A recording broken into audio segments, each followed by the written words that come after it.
Well, why don't we keep it light up front, and let me just ask you, how you Right. doing, man? It's I'm good to all see right. you. Good to be seen. Good to see you as well. I'm all Yeah, right. I'm like functioning. yeah, yeah. I don't know about you, but I've missed like picking up coffee. You know what I'm saying? Like it's like basic like human things like picking up a cup of Yeah, coffee from your favorite spot. But right. coffee on Audubon, they have a cute little window set up Oh, nice. for folks. So I kind of went by and got my little Americano There you go. with a splash of liquid sugar, as I do when the world is not As you ending. do. You know, Word. and Man, that's doing it for me. the simple pleasures have taken on a whole different kind of meaning right now, for sure. Facts. I know for me, one of the things, um, so I've been wearing this mask basically anytime I leave the house, and I pretty much keep it on the whole time I'm out of doors. Right. Two things have happened. One is, it has I figured out that it has the ancillary benefit of also protecting my nose and mouth from the pollen. Mm, And I am normally crazy allergic to pollen. So wow. like in that sense, I'm actually able to enjoy the outdoors a little bit more than what I would normally be able to do. That's dope. So that's kind of a, like a side benefit. On the other side of the coin, I'm developing this crazy tan line. So this part of my face is looking, like, sunshine, like the sun's shining on it. Fair. And this part of my face is not getting that same benefit. So that's been interesting. Again, just the little things you notice Right. over time, when you're able to have some quiet moments, like, man, this little Word.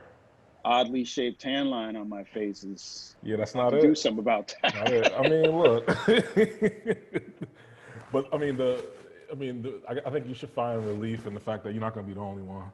Like, Yeah, yeah, and that's also fair. it'll be like a symbol of vigilance and Yeah, of like that's right. responsibility. Right, Like the most right. responsible folks have the gnarliest tan lines. Yeah, the craziest thing. That's right. Like, It's like, that dude was yeah, that dedicated. dude was dedicated to this. Like he really, you know what I'm He did his part. saying? Like, He did his part for sure, for sure. Cool, man. Well, Paul, I'm really glad you agreed to do this. One, just because this feels like a really amazing opportunity. One for me to just get to know you better. That just like, I'll be completely transparent with that. I was thinking about, artists that I just want to know more about because I think they're doing amazing things, and I appreciate the work you're doing. So I'm really grateful to you for agreeing to sit with me through this. Um, and I want to just sort of acknowledge also the times that we're in right now, and just really kind of be intentional about saying, um, there's a lot of people hurting and struggling, and just to, again, just for full transparency, there's a lot of Black people hurting under white supremacy, which is yeah, it's there. It's always been there. It continues to be there, and people are pushing back in some really in amazing and important ways. So I know you're connected to the movement in a lot of different ways, and it just felt important, given the events of the weekend, and where we are in the world, to just kind of be forthright about acknowledging that. So um, yeah, so word. I appreciate that. that's my little piece. For sure. Where are you? How are you feeling today? Just your personhood and all of that. I yesterday was my birthday, Yeah, and happy birthday, happy belated. That's right. appreciate that. And I'm feeling like I'm feeling better than I have in a while, like today specifically. And I think I've been so consumed with things that have been happening over the last couple weeks, especially. But even thanks, happy birthday, Paul. Mhm. But yeah, and like even over the last couple months, just acknowledging like the impact that COVID has had on our community, on black and brown folks specifically, even in New Haven, and like so I've been I've been consumed by that, and like and consistently interacting with and responding to that emotionally, and yesterday was the first time that I actually took time to like operate outside of that, I think spiritually and emotionally, and I was I was kind of like tuned into the things that were happening with our people and the folks who were like leading the charge who are leading these movements and leading the charge on our local progress, and being extremely appreciative and of them, and also receiving lots of love and like um, from folks in our community. Yeah. So I'm feeling full today, and I'm feeling good. Good. And but yeah, that's the long answer. But I'm feeling cool. I'm really grateful, and I'm Good. grateful to be able to share space with y'all, and talk to folks, and Word. experience people. Word. Well, glad to have you. For folks that just joined us and who may not have heard, this conversation is being recorded for use later. So just want folks to be aware of that. So let's jump in here, man. Can you tell me a little bit about your journey to music, and specifically why music for you? Yeah, I inherited music from my great grandmother, Mm. who was a brilliant pianist and like writer, and also like all around creative, right? So she was good with her hands in ways that I'm not, but but yeah. So it was like it was like effortlessly like bestowed on me, right? And Yeah. so I kind of just grew up with a consciousness around creativity and around music specifically, and like and I grew up next to the piano with her. Um, I grew up watching her in church, Mhm. and I grew up I grew up being like kind of molded and I guess manicured by her like musical like acumen and Yeah. and then later in life, probably as a teenager, I made like the conscious decision to be about it Yeah. in a more personal way, outside of like just like what my routine and inheritance was. Yeah. And like, and at this point, at this point in life, it's just really core to my identity, and it's not necessarily a decision to do a thing. It's just a decision to kind of just like exist in who I am. Mm. So yeah, that's why music, I guess. Yeah. So can you tell me about, I'm interested in that moment you said, maybe in your teen years, that moment where you decided like, yeah, I'm gonna go full on with this. What was that? What inspired that? What did it feel like? Like, how did you know? What was there? A lot of questions, but Yeah, no, that's a good question. So I compare it to it's a coming of age phenomenon, I think, right? Like, Mhm. and I think comparable to like coming into awareness around like your body, you know what I'm saying? Coming into Yeah. awareness around like your feelings and emotions, the kinds of people you're attracted to, Yeah. the ways you want to be and exist in the world, how you how you dress. So like when I think about identity, I think about it in tiers, right? So Hmm. your top tier or your bottom tier, depending on who you are, being like your most prominent, Yeah. and I think each of those tiers has a moment where you're like either wrestling with it, like coming to terms with like what the composition of that tier is. So like Hmm. for me, it's probably like a black artist, man, father, so on and so forth, whatever. Yeah. And like that artist tier for me was just like a really it was a really difficult one to wrestle with because it didn't necessarily fit into like the societal expectation or societal standard, and it also didn't really fit.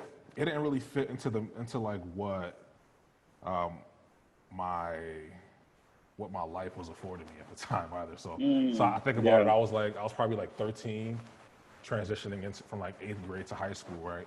And Yeah. music had always been like a foundational piece for sure, but I never really like led with that. You know what I'm saying? I never really wielded it as a tool for like my own success or fulfillment, right? And and I remember trying to like I remember I went to co-op high school in New Haven, right? And I remember trying to like really I remember trying to get good, right? And trying to get good so that I could like make it a bigger piece of my life. Yeah. And I remember that decision to do so was it was turbulent, yo. Mm. And there were like growing pains in that. Yeah, of course. And it bumped up against a bunch of stuff that I was going through as well at the time. Yeah. And but like as I got into that process, it just felt real natural and necessary.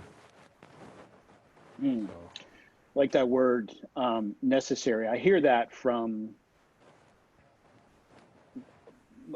essentially all the artists who like, right, are taking things at least somewhat seriously, that there is this real need to create. How do you experience that need? What does that feel like? uh, it's a it's all right. I envy folks who can like create on autopilot, right? Mhm. Like I was, Yeah. you know what I'm saying? Yeah. I think we all know somebody or know people who are able to exist in this like constant state of like creativity, Hmm. and or at the very or it appears that way, right? It looks It's, that way. Yeah. you know Right. what I'm Yeah. saying? But I've always it's always been a struggle for me. Um, but like so like but it's been a matter of me making like decisions to create and like carving out like real time to do so and Yeah. like but more importantly I guess carving out time for me to be with it, you know what I'm saying, and be in like a creative space. Mm. um and it's not sexy but like like it's like it looks like frustration and sadness sometimes. Yeah. So I'm thinking about this. When I think about like this need to create, oftentimes there is like something that's being expressed, some value.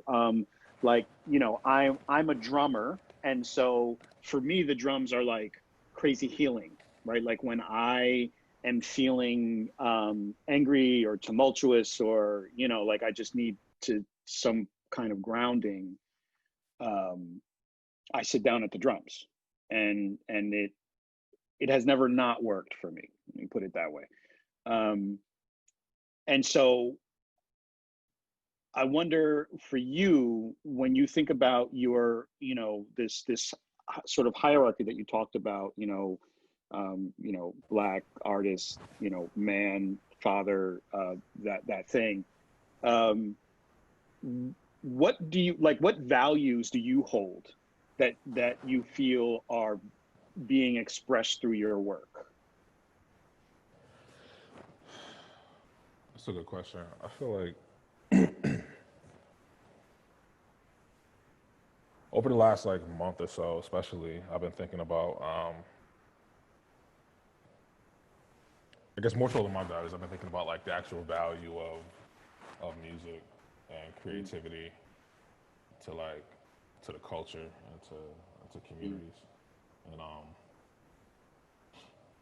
And kind of like what you were saying, I often try to figure out, and I haven't yet figured it out like definitively, like what the real like tangible value of music is to me.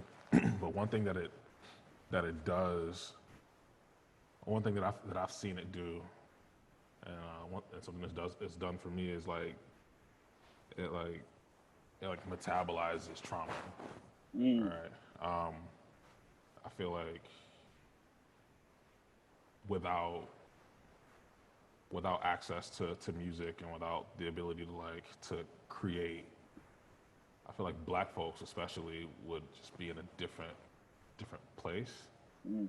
And I feel like for me, I've been able to like move and grow from traumatic happenings, like solely because of music. Yeah. The ability to create it, and also the ability to like consume and enjoy and experience it.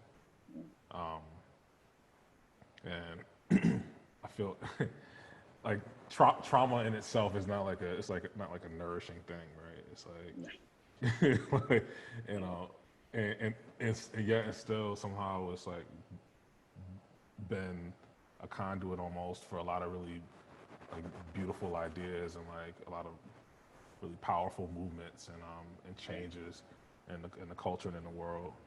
So I feel like music is like a really key piece of that. Does that make sense? So. Yeah. Yeah. Yeah. So I'm thinking about this then on the other side too, which is, are there things that you feel like you can't express through music, or are there things that don't connect, things in your life that don't connect with your music? I wouldn't say there are things that don't connect. I think there are things that I haven't figured out how to like bring together. Mm. Like to keep it a buck. Like I struggle with so Quay and Autumn are 4 and 2, right? So like those are my babies, and Yeah. I struggle to really capture what parenthood and like parenting and like fatherhood like looks like through Yeah. music. Mm. Right? That's like it's a Yeah. thing Yeah. that I really I battle with, and also like love songs are so beautiful, but I also struggle with like trying to like connect those ideas, and that's probably not what you expected me to respond with, Interesting. Yeah. but from a creative standpoint, like I've always struggled with that. I think music's done such a specific thing for me for so long, and Hmm. that sometimes it's difficult and not impossible. Like I've done it before, right? And I'll Yeah. probably like write a really beautiful song Hmm. about my babies in the future, right? Yeah. Yeah. Yeah. But Yeah. like but like even at this point in my life, it's like it's I think in my growth and development as an artist, that's the thing that I'm like facing and like wrestling with right now, Mm. and wanting to experience wanting to experience more like joy in creating music. Um, not experience more joy, but expel more like joy. You know what I'm saying? Mm. Yeah. And that. So. One of the things I deeply appreciate about your music, Paul, and your work, and just watching you perform is um, the there seems to be like this crazy deep well that you're drawing from, this Oh, well of thank you. emotion, um, and just watching it, being a part of it. Um, I sometimes feel like I have access to like a wider range, right? Like for me, I'm constantly trying to expand my own range of emotion. I think as men, and I think particularly as Black men, um, we get put in these boxes a lot, and I don't think that's exclusive to Black men. I mean, I think that's generally people get put in boxes, right? Right. Right. But I think there is a way in which, particularly as it relates to emotion, um, we as men are not afforded the same kind of range, and so somehow I get to experience that when I watch you perform. Wow. That's definitely like I'm seeing it, but also just like I'm feeling it in my bones, right? Like more access to the joy certainly, but also on the other side, like hurt and sorrow and pain sometimes in ways that I might not be able to access, um, listening to somebody else's music. Or wow, I appreciate that. So, yeah, well, I appreciate you. Yeah, I feel like, and like the box you're talking about is like super specific though for like, for like for most people. But it's like the box you're talking about, I recognize and I acknowledge that, and I Yeah, see it and feel it all the time, yo.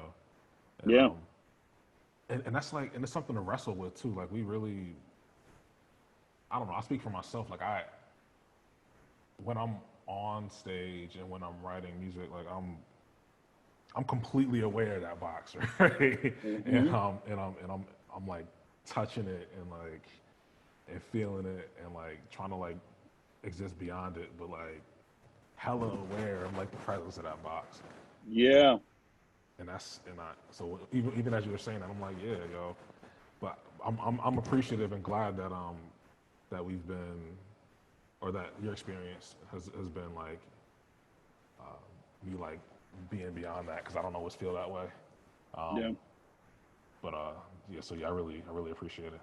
Well, it shows up. I mean, it shows up in your performance, especially. I mean, I think, the your song selection and like, whatever lyrics may be present there or not present there, those, while important, for me, the experience is visceral from just like watching and hearing and seeing you in those moments. I feel like I'm glimpsing a piece of vulnerability um, that I don't always get to experience either for myself or with other men. So Right. yeah, it's pretty cool.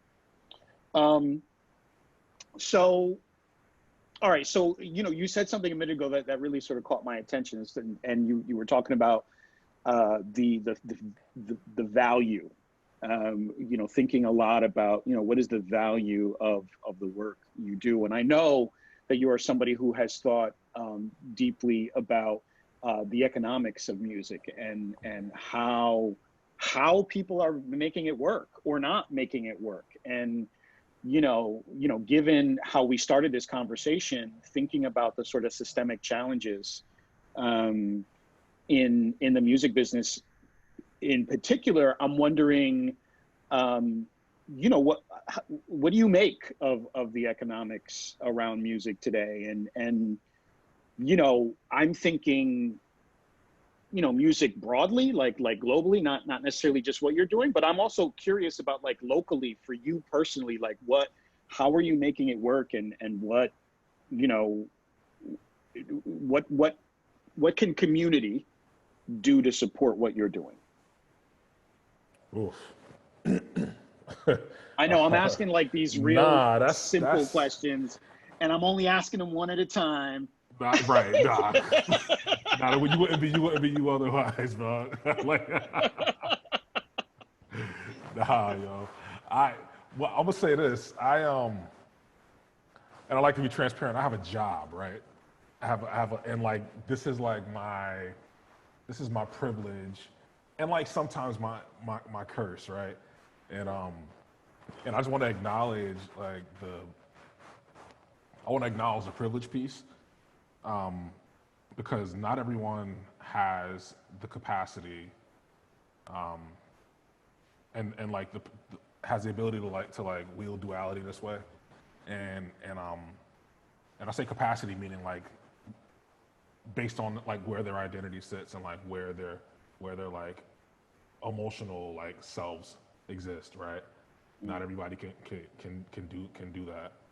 yeah, And sometimes I resent and feel self-conscious about the fact that this is like sometimes my having a stable stream of income um, gives me like this flexibility that a lot of other folks don't have. And so I just want to like put that out there as far as like like our creative economy here. and like where musicians and like gig workers and artists kind of sit. I always feel like it takes art and music to be inaccessible for folks to really acknowledge the value of it. You know what I'm Yeah. saying? And I think Yep. we've seen that over the last couple months, and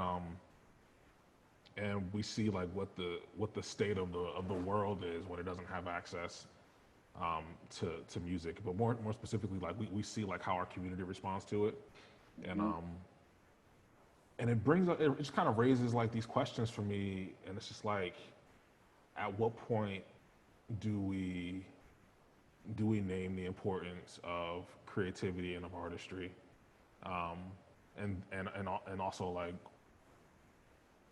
respond to that reality, with like real economic change and like redistribution and repositioning. Um, and like I'm a dreamy cat, I guess, because like I think about like what I would love to see, and I think a lot about like my ideal scenario. I would love to live in a space where,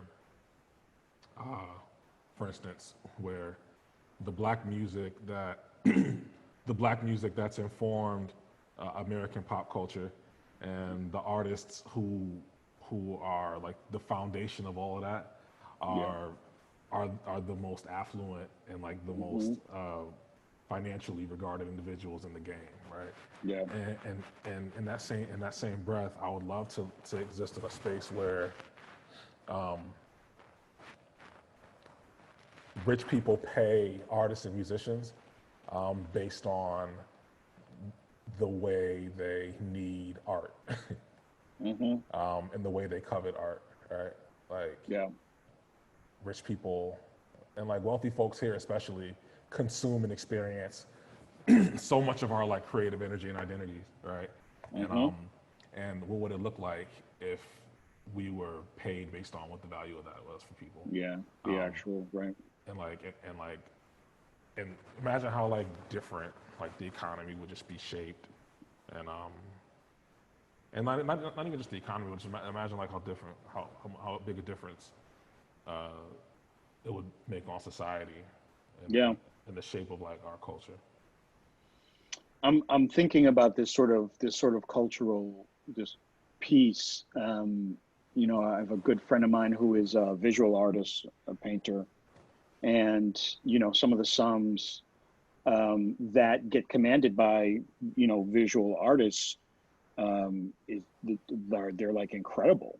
And yeah, thinking about how we value, and particularly looking at that through a financial lens, like not just saying like, yeah, we know how important music is to culture, and that it's been one of our largest cultural exports, to the world, right? Right. Like black music specifically has changed the world. Shape the world, From just like, shape the world, yeah, right? From jazz to hip hop to ragtime to all those things that, like, this came from us, right? And yeah, I I wish I had a direct place I was going to with that, but I'm just kind of nah, ruminating on this that's idea. real. Um, so okay, so let me ask you this. So here you are, like, you're out in the world, you're making music, um you're a dad now. um what advice would you give uh teenage Paul, say like 13-year-old Paul, knowing what you know now? What would you go back and tell baby Paul? I'm gonna ask a clarifying question because I think about this all the time, Okay. and about the, you know what I'm saying? I Yeah, got this good, one, good. but I Yeah, want to yeah. ask the thing. So like, Yes. um, what are the limitations on that? So do I get to go back and and put 13-year-old Paul on game in a real way, or can I just like do I am I only able to communicate with him for like 5 minutes? Oh, No. You could have it how you want it. So Oh, we you got want to time. sit down? Yeah, We got you want to time. sit We down got and have time. dinner with baby Paul? You want to take Paul away for a weekend to do it? So what Dog, that we're limited in this time, but no, dog. what are you telling young Paul? So all right, so we would so me and young Paul would go on a weekend trip, right? Word. And when I was when I was when I was 13 or so, um, I was obsessed with Boston and Berkeley School of Music. So Okay. we Yep. would we would probably take a trip there, Okay. and I think I would tell myself that I would want myself to understand like the like the like what makes creativity. How do I want to frame this? The point I would like to express to myself. I wish I would have known this earlier. Is what my creative identity was like actually made of. Mm, And I spent a lot of time trying to refine my skills based on things that I've seen, and trying to get good at things that other folks had done already. And I spent like a long time trying to really dissect like the genius of other folks, not just to understand it, but to like embody it. And yeah. and my like all the like really I can remember all the like the jumps I made, right? So like my progress, I feel like it always happens in like realizations. Like I'd have an epiphany about a Yeah. musical idea, and I'd be like, oh, that's Word. dope. Like I'm about to just, you know what I'm saying, latch on to that, Working on that.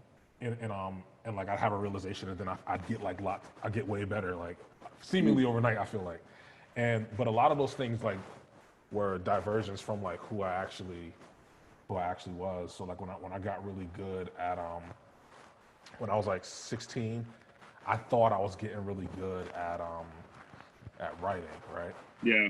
And I was writing songs like using Donny Hathaway's formula. Huh. For, Okay. you know what I'm saying? Not Yep. so using his form, not necessarily his lyrical formula, but like the shapes of his songs, right? And like how his Okay. songs like grew and diminished. And like I got real good at that, and as a 22-year-old realized that formula like didn't even fit with my with my Mm. with like my style or my like Yeah. personal like identity as a creative. So I guess the thing that I would want to communicate is like why it's so important to walk and like grow in your own truth as Yeah. an artist, Yeah. and also like what like the healthiest what are healthier ways to learn and grow from other people. And I feel like that's the thing that I struggled with, and I probably still struggle with it now. I think I'm better off than I was 10 or Mm. 15 years ago, but I really want to share that with myself. And I love that. so yeah. I love that, man. That's really, really beautiful. And I'm thinking about, well, so the question that comes up when I hear you say that is, I wonder to what degree you are more acquainted with yourself because of the tangents that you went on. You know, while you were studying Donny Hathaway, were you actually getting closer to yourself? Yeah, you know what? Sure, sure. Yeah, nah, that's real. But like, I think more so because like I am who I am because of these Yeah, tangents and because of these diversions. sure. Yeah, Yeah, yeah. and that's absolutely, absolutely. There's a Um, piece to me. I'm sorry to cut you off. no, you got it. What occurs to me, like in this moment, right now, as I'm saying it, because again, like I'm right with you, right? Like so, like you know, being an artist and you sitting behind them drums and thinking like, okay, like how do I make, how do I sound like Mongo Santa Maria or Patato or Chano Pozo or like you know Giovanni Hidalgo? Like what things can I do that you know, like because I'm inspired by these folks. But the thing that I sort of see in myself and that I hear a little bit in what you're saying is like there's pieces that when I shine through, because it doesn't sound like Giovanni or like John Oposo, then like somehow I don't like it as much because it doesn't sound like something that I heard before. And it wasn't until I learned to kind of love my own sound, right, that I experienced Right, this sort of right, this plateauing, like not the plateauing, like this breakthrough um, of just like connecting right. with what I'm doing Yeah, artistically. I'm wondering if you experience any of that or what how that lands yeah. for you. So I wrote this song a while ago. It's an untitled song, and one of the at the end of one of the verses, the lyric is like, I'm blessed to be part of the sound, right? Mm, And I was referring to like my great grandmother's like teaching, and, yeah. and more so like like her foundations, and like I guess what I'm trying to say is I I really value like the history of it all. You know what I'm saying? And Mm, we're all born of these ideas. You know what I'm saying? So like for yeah. me, like Donny Hathaway is a product of, you know what I'm saying, of musical and creative movements. You know what I'm saying, from all our ancestors, and he embodied that in his own way. Yeah. And like and for me, the difference, the distinction I wish I could have made, and I still like try to make now, is to like to honor those histories and to honor those inheritances, and while also um, existing like within who I am, and allowing like my own self to like to shine through in that. You see what I mean?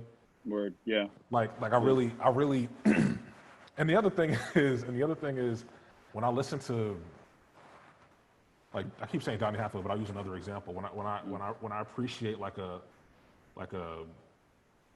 Nina Simone cut, like I often try to like consume it from a place of like lineage, right? And like and mm-hmm. understanding and respecting like where these ideas come from. And Yeah. I think there's just like crazy growth in that, and I feel like there's like I feel like kind of wielding that lens on a creative journey is the thing that like makes the difference for me anyway, right? Yeah. Yeah. Um, yeah, I love that. Yeah. I like this idea of the kind of yeah, just the appreciation of that lineage and what that does. In some ways it's almost like it gives you permission to then like metabolize it and make it a part of who you are, not sort of separate, you know, not like this is me, this is my Donny Hathaway song, but actually this is my song, um, where, you know, where Donnie's, you know, sort of in the cut there, kind of hanging out. right. Um, And yeah, solidifies your place in the lineage itself in too, the right? lineage, yeah, word, Which word, I love that, and that's what I yeah, want for me yeah, and for yeah. us, right? Yeah, well, that connection is beautiful, and you know, sort of like in some ways, kind of instantly expands your ancestor circle. You Facts. know, it's like you'd like sort of like metabolizing that and being like, oh yeah, like you know, this person is now embedded, is now a part of my DNA. Yeah, yeah. Yeah, yeah, that's wonderful. Facts. Um, so what surprised you about your musical journey as you reflect on it now so far? I I wasn't ready for the I wasn't ready for how difficult it is to like remain like creative. Like that was really surprising to me. Like especially when my niece Autumn came to live with us, right? I really, she's 4 now, and she Yeah. came to us at 3 months, and I remember um, the immediate like shift in like priorities, right? And Mm-hmm. and I couldn't at that time, like I couldn't really imagine and I was doing a bunch of cool stuff back then too. Like, not that I'm not doing cool stuff now, but like Yeah. I was doing some things back then that I hadn't done before. I was like traveling. I was abroad, like doing some work, and I had like a couple of like really cool like contracts that I was like working on some TV movie stuff, and Yeah. and I couldn't imagine anything being like as important as that work I was doing, or as Yeah. important as like the creative space I was inhabiting back then, and my mind and my I feel like my consciousness was focused and like grounded in that, Mm-hmm. and I'm always amazed at how, despite always being an artist, how many like surfaces there are to how many surfaces there can be to like your core identity. You know what I'm saying? And like Yeah. and how many other things you can like how many other things you can fall in love with, and and and how many other ways you can like experience passion, I guess, Mm. and ways that like things that can like completely distract you from a thing that's so core as like your art, Yeah. distract, right? Like in a less provocative sense. Sure. Um, Yeah. that still blows my mind sometimes. Like I Mm-hmm. feel like I feel a sense of loss like sometimes in that, and in that same moment, like I feel a sense of like gratitude and being able to like spend time with Yeah. with my family, and watch my babies like do their thing, like Yeah. instead of being here like making music. You know what I mean? Sure. Yeah. Yeah. Yeah. No, that's real. I really appreciate you sharing that, and um, it's actually sort of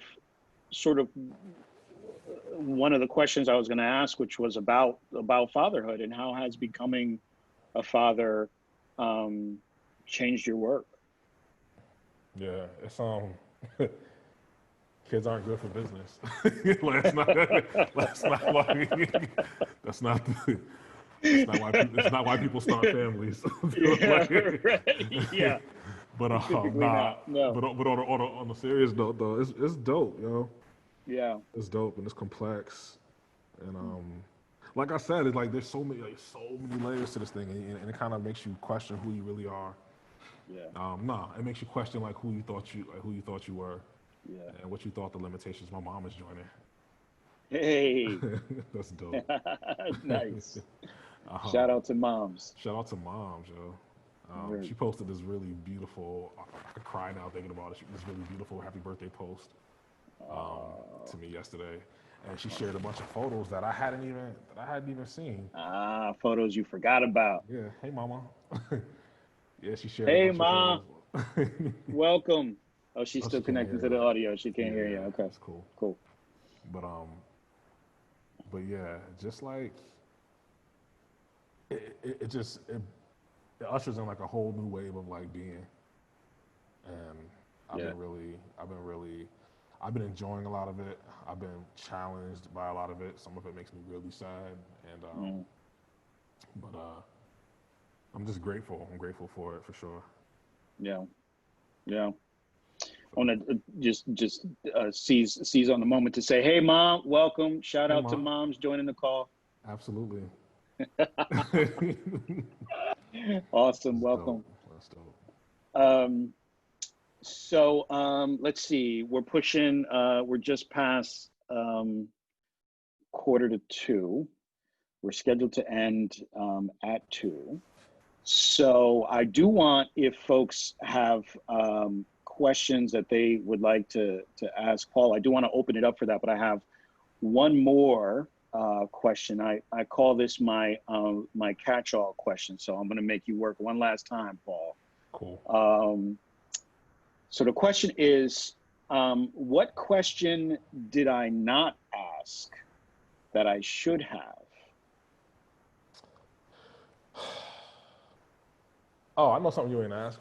Okay. You should have asked this, Eric. You gotta do better, bro. Yeah. Okay. All right.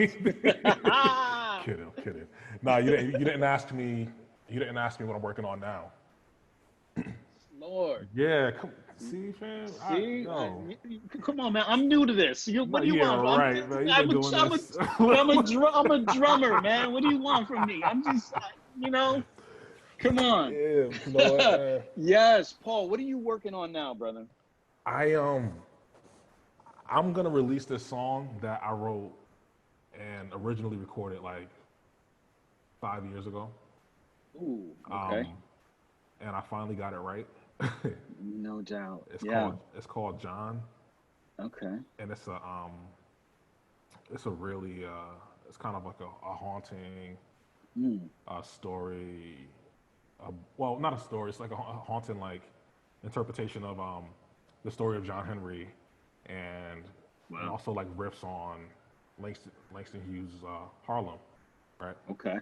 And it's a story about ancestry and like ancestral like gifts, and and it's Dude. like I'm mad excited about it. It sounds Yeah. real good, and I'm excited the for you. plan is to release it on Juneteenth. I haven't said anything to anybody about it yet, but like Yes. So here, the exclusive, exclusive, exclusive, exclusive, exclusive. exclusive. Oh yeah. Like, but Now we talking. yeah. So Juneteenth, that should be like hitting all like major platforms and Oh, like that is you fantastic. know what I'm saying. Boz was like facts. New Paul Bryant Hudson. Word, we out here. Wait, I wonder. Matter of fact, I need somebody to you think maybe I should get like Babs to like host my mixtape. You think she would? I feel like Babs Roll. Yes. I feel like Babs Rolls Ivy could like host a dope mixtape. What say you, Babs is here. Babs, what you think? Because I feel What like say you, Babs? you ever host a mixtape, Babs? If you're talking, you're muted. There you go. Go ahead, Babs. Hell yes, I'll do that. All right, I gotta start working on the mixtape first. I was starting to get a little salty. I was like, wait. And Word. I'm scooped and I'm not? listen, it's coming. Oh, yes, I'm all in. See? I love everything about that. That'd be Yes. dope. We get like a true like 99 to like '04 theme like mixtape. You know the kind. You know what I'm saying? Word. They came on blank CDs. They came in plastic sleeves, but they were all Yeah. fire. Yep. We could do that. Written on with the little magic marker. You know what I'm saying? Absolutely. If you got creative, you printed out one of those little stickers. That's when they Matter got of big fact, time. yeah, with the stamp, the sticker. We had mom. Remember we had the stamp. Word. When you got big time. I love it. That's coming on Juneteenth. So like, all right.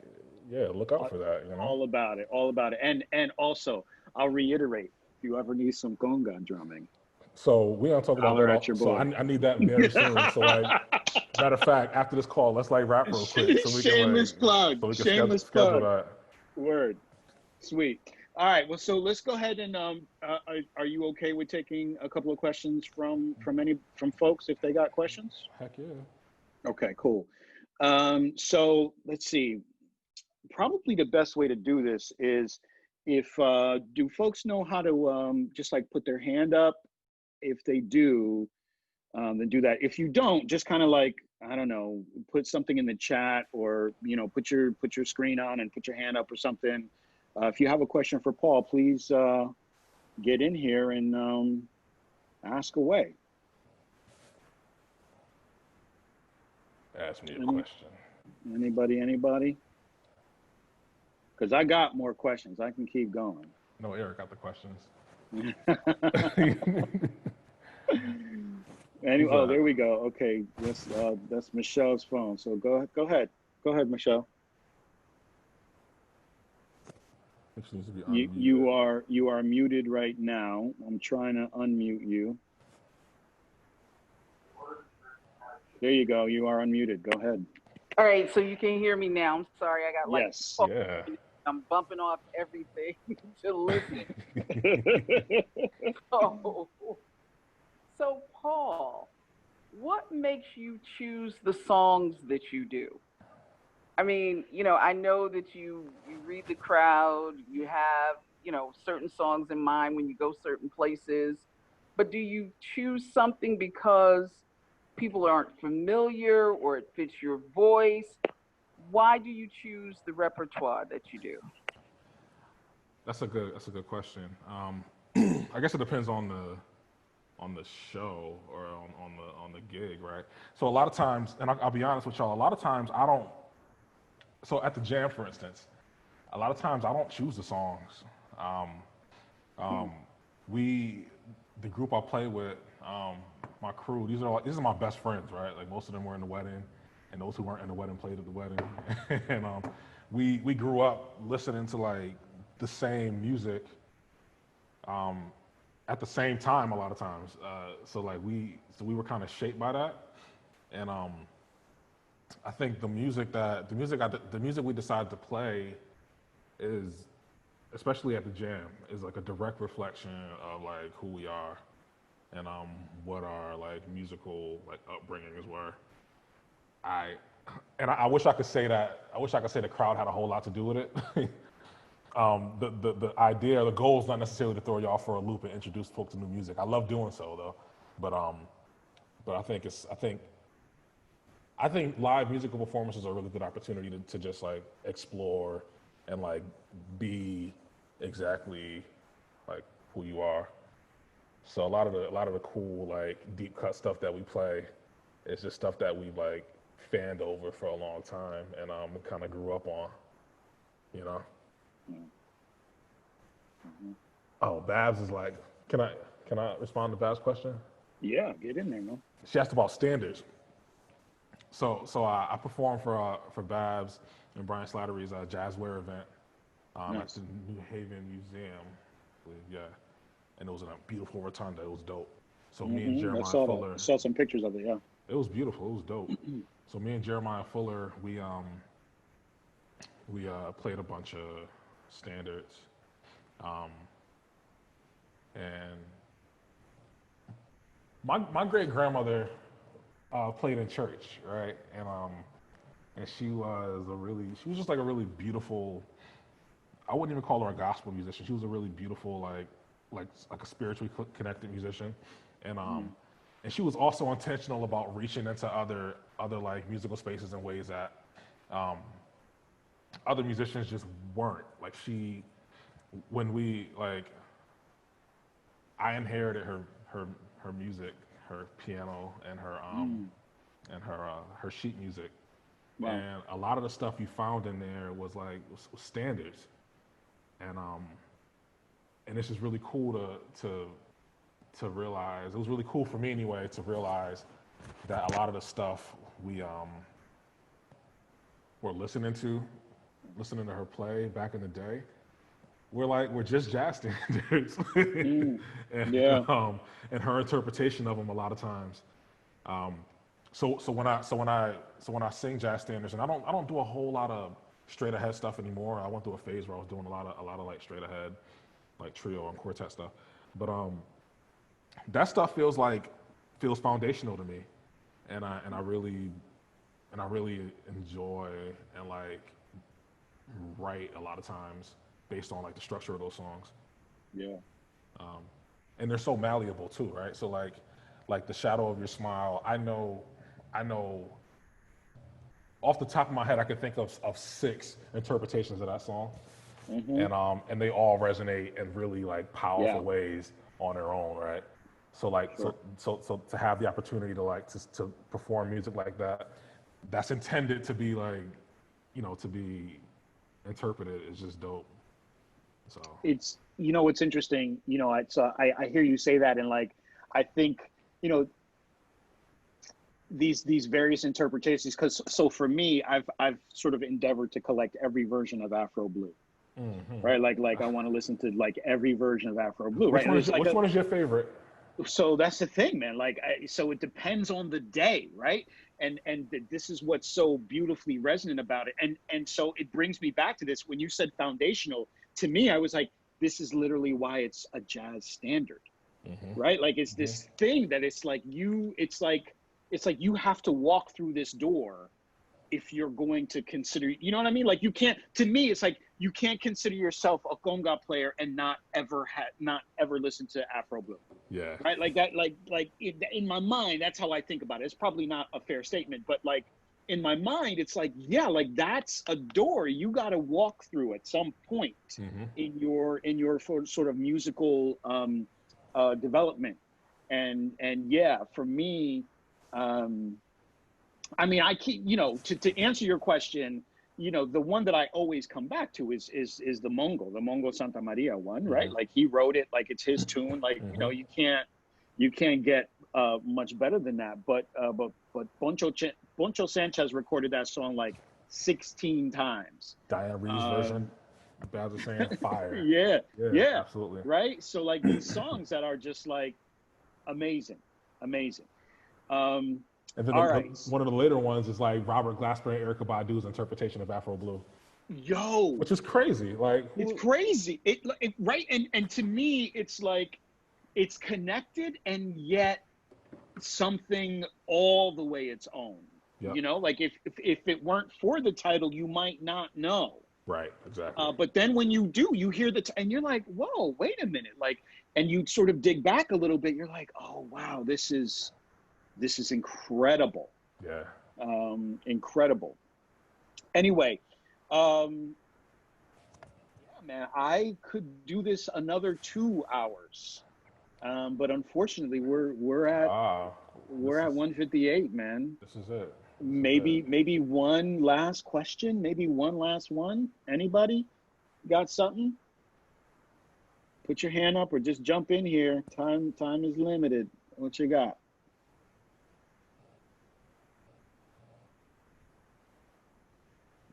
Anyone? Absolutely, Miss Ife.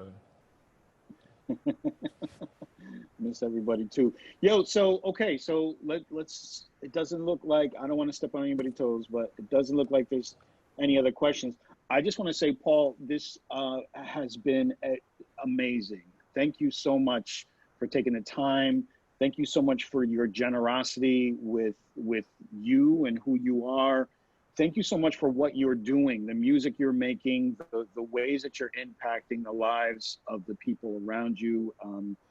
This city is a better place because you're out here walking the streets and doing things, man. So I deeply appreciate you, and I don't want to speak for anybody, but I think it's fair to say, you know, yeah, the city, yes, yes, Ife, that you know that, and also I want to say this from one black man to another.